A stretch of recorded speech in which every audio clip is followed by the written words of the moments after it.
Se você tem aí um grupo do Palmeiras, não esquece de compartilhar o canal NOKD Clips, porque ajuda no crescimento do NOKD Clips, do Não Importa o que Digam e também do InstaVerde TV. Curte o vídeo e se você gostar, não esquece também de deixar o seu comentário, que é importante para o algoritmo do YouTube, tá? Então deixa o seu like e já deixa o seu comentário se você concorda ou não com esse assunto. Se liga aí.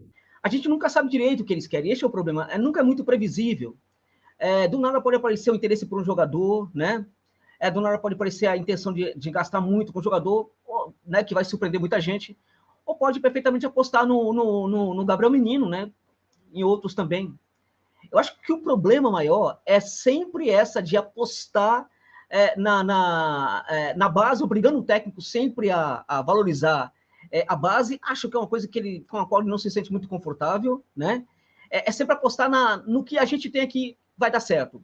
Porque está dando certo aí nesses últimos anos, vem dando certo, então sempre vai dar certo. Isso é um erro de gestão, né? Você tem que aprimorar a gestão, você não pode confiar sempre nesse tipo de coisa, até porque, vamos combinar que o Gabriel Menino não vem tão bem assim, né? Ele pode, evidentemente, ter um grande 2023, mas ele não tem dado sinais, né, de que possa ser um jogador como o Danilo, né? Eu acho, sinceramente, que depois de uma venda dessa, agora é claro que o dinheiro vai ser parcelado, mas o Palmeiras poderia buscar um jogador importante aí, poderia buscar um jogador, por exemplo, como o Wallace, que não é um Danilo, é um jogador, por exemplo, que tem uma... ele pode até ser melhor do que o Danilo defensivamente, e aí, na verdade, gerando uma maior fluidez para alguns outros jogadores ali do meio de campo. Pode ser muito positivo. Ele não pisa tanto ali no ataque como o Danilo fazia de vez em quando, mas é um jogador estupendo, né? O Wallace, para mim, é daqueles jogadores que praticam uma regularidade impressionante, né? Por exemplo, eu gosto muito do Casemiro. Eu sou fãzaço do Casemiro.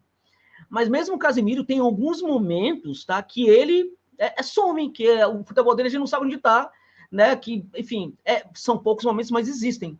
Aliás, tinha um flamenguista agora na live. Este é um ponto interessante desse Real Madrid, né? Esse Real Madrid, às vezes, ele dá uma sumidinha.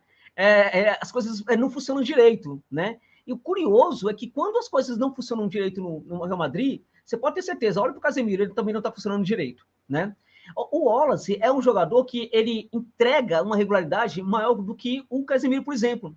É um jogador que raramente não está fazendo muito bem o seu papel, mas é um pouco mais defensivo do que o Danilo. Agora, é um jogadoraço, é jogador que encorpa a equipe, é um baita nome, e seria uma grande resposta. Vocês estão falando que a gente não contrata grandes jogadores, está aí um jogador aí para vocês. O Wallace hoje, ele no Flamengo, na minha opinião, se ele chegasse, ele pegaria a camisa e estaria jogando, com todos os jogadores que o Flamengo tem lá, o Wallace chegaria para pegar a camisa e sair jogando, na minha opinião. Então seria um nome que eu acho que o Palmeiras poderia ir atrás. Não é tão simples, né? Porque cada vez mais ele se configura como um jogador bem europeu, né? Bem ao gosto dos grandes clubes europeus, mas poderia fazer uma tentativa, né? Também não é um jogador tão novo assim.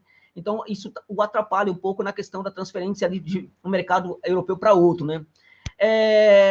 Um jogador aqui na América do Sul que para mim parece muito... Tem muitos. Eu falei numa lista ali para você, ali do Colombato, do Pacheiro, né, que é do Banfield, que agora foi pro Boca Juniors, do Jordiel Silva, que é um jogador que agora, hoje, foi contratado hoje pelo Del Valle, e vai ser um dos nomes do Del Valle, provavelmente na próxima Libertadores, né? O Jordiel Silva, que é um equatoriano, que andou lesionado, por isso que não foi para a Copa do Mundo. É um baita jogador. Parecido com o Danilo, no sentido de, às vezes, pisar um pouco mais à frente também, né? Eu falei de outros, eu falei do Belmonte, né, do Lanús, que é um jogador que é o tal do volante, que não é só volante, é um meia, né? É um meio-campista total que consegue executar várias funções do meio de campo, mas é sobretudo um volante. O lugar de segurança dele é a volância, digamos assim. Ele sempre é um volante que faz um monte de coisa, mas é um volante, o Belmonte. E tem um jogador que, para mim, ele é muito parecido com o Danilo, inclusive de todos os que indiquei, um jogador que, para mim, tem muitas semelhanças interessantes com o Danilo, inclusive do ponto de vista de ser canhoto, é o Máximo Perrone do Vélez, né? Este jogador, para mim, esse aí e o Nardoni. O Nardoni, ele é destro. O Nardoni agora chegou, está no Racing, estava no União de Santa Fé, foi negociado por Racing, né? Por Racing de Avejaneira. Esse Nardoni aí, ele vai dar o que falar. Ele é o jogador argentino hoje, o volante que mais tem característica de ser o novo Enzo Fernandes, né? Então poderia ser contratado. Contudo, esse jogador chegou agora ao Racing, né? Eu não sei se ele é tão fácil assim. Agora, o Perrone, para mim, é ainda melhor que ele, porque ele é também um jogador canhoto E esse jogador, só para você ter uma ideia, nós temos no Vélez Sarsfield um volante chamado Garayaldi, que é um baita volante, ele tem 23 anos. O Garayaldi é um volantaço, muito bom. Também poderia ser contratado. Agora, o Garayaldi não é um jogador que com 20 anos jogava o que joga hoje. Com 21 anos jogava o que joga hoje. Com 22, mais ou menos. Hoje, com 23, ele joga um futebol bem interessante. Ele precisou ser construído. Teve muitos momentos em que ele não funcionou, ele precisou se adaptar a várias situações, problema, para ser o que é hoje, né? Então, é uma outra coisa. Tá. E o Garayaldi, nos momentos em que a gente olha para o Vélez e as coisas não estão funcionando, Fernando, você vai olhar para o Garayaldi e você vai ver que ele não está funcionando bem também. Qual é a diferença de todos eles aí para o Perrone? O Perrone é aquele jogador que, quando o Vélez Sarsfield não está jogando bem, ele é o cara que vai levantar a equipe. Ele vai jogar demais e vai levantar a equipe. E o detalhe importante sobre ele tem 20 anos. Ele chegou para o time, pegou a camisa para o time titular. A primeira vez que ele foi treinar, né, na equipe principal, ele já detonou. No primeiro jogo que ele pegou a titular, nunca mais ele saiu da equipe, né?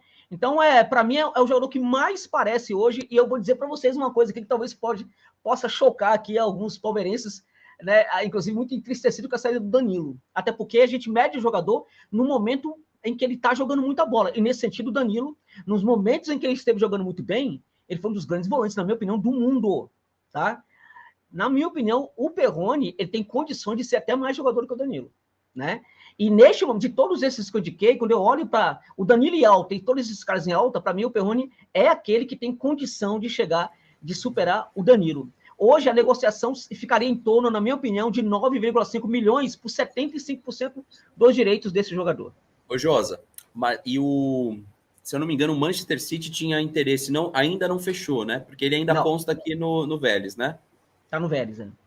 Esse cara é muito bom de bola mesmo, ele é muito classudo, é um volante meia de ligação com característica de articulador, né? Exato, Fernando. Eu fiz um vídeo hoje falando sobre a formação do volante no futebol argentino, que é mais ou menos assim. Quando chega um cara que é volante, que marca muito bem, ele é trabalhado para ser um primeiro homem de meio de campo, um camisa 5. Só que na Argentina hoje eles estão dando uma especial atenção para a formação do volante. Como no Uruguai, algum tempo atrás, há 3 anos atrás, começou a ter uma atenção à formação do centroavante, e como na própria Argentina, algum tempo atrás, algumas 2 dezenas de anos atrás, teve muita importância ali a formação do 10. O 10 que começou a ter novamente uma atenção hoje nas canteiras argentinas. Vai ter novos camisa 10 aparecendo hoje no futebol da Argentina. Hoje não, daqui a um Josa, tempo. Pois não. Mas assim, você não acha que um jogador desse é um risco para o Palmeiras, uma possível contratação de um cara dele, isso não se torna um risco? O cara desse não pode sentir a camisa do Palmeiras, que tem sido o problema das contratações de jovens pelo Palmeiras? Então, aí eu acho, por exemplo, se você traz um Alcivar, né, que foi para o Independente Del Valle, poderia acontecer isso, deve demorar um pouco para se adaptar, né? Até porque é um jogador muito intuitivo, né? Se você traz um jogador como o Nardoni, seria mais complicado de acontecer, mas poderia acontecer. Se você traz, por exemplo, o Juan Sanabria, que é um jogador também interessante do Atlético de São Luís, né, que na verdade pertence ao Atlético de Madrid B, esse jogador poderia ter esse problema também. Ele é do Atlético de Madrid, ele é muito bom, é o uruguaio, mas ele não deve ficar no Atlético de Madrid. Por quê? Porque o Simeone não gosta dele. Por que o Simeone não gosta dele? Porque ele é muito ousado.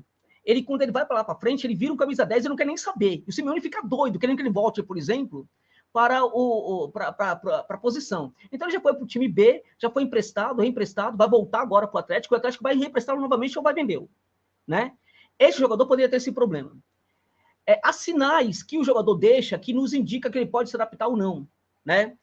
Os sinais que o Perrone deixa são sinais diferentes, né? Porque ele chegou no time que tinha um monte de cobra naquela situação ali, naquela posição ali, muitos bons volantes, ele pegou a camisa de titular, nunca mais ele saiu da equipe, né? E aquela coisa, quando o jogador, quando a equipe tá mal e o jogador, por exemplo, também fica mal, é algo que diz muito sobre o jogador. Quando a equipe tá mal e o jogador levanta essa equipe com 20 anos, ele dá um sinal de que ele pode ter uma facilidade maior de adaptação, né? Então, sempre vai ser um risco, evidentemente. Claro, toda contratação implica riscos, evidentemente, né? Mas há sinais que alguns jogadores deixam que são positivos e outros deixam sinais negativos. Quanto à formação do volante, só para terminar esse raciocínio rapidinho, o cara, quando ele marca muito bem, ele vira um camisa 5, mas ele é trabalhado também para ser um camisa 8, para ser um volante, um segundo homem de meio de campo, o que eles chamam de volante misto, né? Então, todo camisa 5 que está surgindo hoje na canteira do futebol da Argentina, ele vai ter uma tendência também a ser um 8, e alguns deles acabam também demonstrando ações de um camisa 10 e passa a ser também um 5, um 8, um 10. É o caso desse cara que foi contratado pelo Fortaleza agora, o Tomás Pochettino, né? Então, quando o jogador é um volante, ele marca mal, né? Ele não consegue marcar muito bem, né? E ao mesmo tempo ele mostra que ele consegue construir, ele passa a ter também, a receber instruções ali para ser um camisa 8, um segundo homem de meio de campo, também com algumas ações de um camisa 10, de um terceiro homem de meio de campo, né? É o caso, por exemplo, do Faravelli, que hoje está no Del Valle, né? Mas que não ganhou essas características da canteira do Nils e somente no próprio Del Valle quando ele chegou no clube equatoriano, né? Então, o volante hoje na Argentina, ele é feito para ser um cara polivalente, que marca e saiba construir. Quando ele não marca nada, ele vira um 8, que às vezes também pode ser um 10. Quando ele marca muito bem, mas também constrói, ele é um 5, que também trabalha como 8, vira um segundo homem de meio de campo, que também passa a ter, em algumas situações, até mesmo algumas ações de 10, que é o caso hoje do Enzo Fernandes, por exemplo, né? Então, eu acho que de todos esses aí, para mim, o mais interessante é justamente, até mais do que o Belmonte, tá? O Belmonte, por exemplo, que é um jogador que, para mim, deveria estar na Europa há muito tempo, é um jogador que, se chegasse, se o Palmeiras contratasse, eu ficaria com a pulga atrás da orelha. Dentre outras coisas, por quê? Porque ele nunca saiu do Lanús, né? É um cara muito bem formatado para ser polivalente, entrega muita qualidade na polivalência, quando trabalha em outras posições também, mas ele nunca saiu do Lanús, e a informação que eu tenho sobre ele, o Belmonte, é de que é um cara muito introspectivo também. Isso tudo pode atrapalhar. A mesma percepção eu não tenho do Perrone, que é um jogador que, em tudo, ele parece ser diferente, né? É o cara que chama a equipe para o jogo. Não é o cara que se esconde quando a equipe está mal. E acho que esse é um bom sinal de que ele poderia se adaptar. Então, para mim, seria o nome para o Palmeiras ir atrás nesse momento, o principal, aqui na América do Sul. Inscreva-se no canal, então aí se curtiram, deixa o like, ative o sininho e compartilhem, galera. Pois não importa o que digam com vocês aqui nos clipes. NIOQD Clips, corta pra mim, é nóis, fui!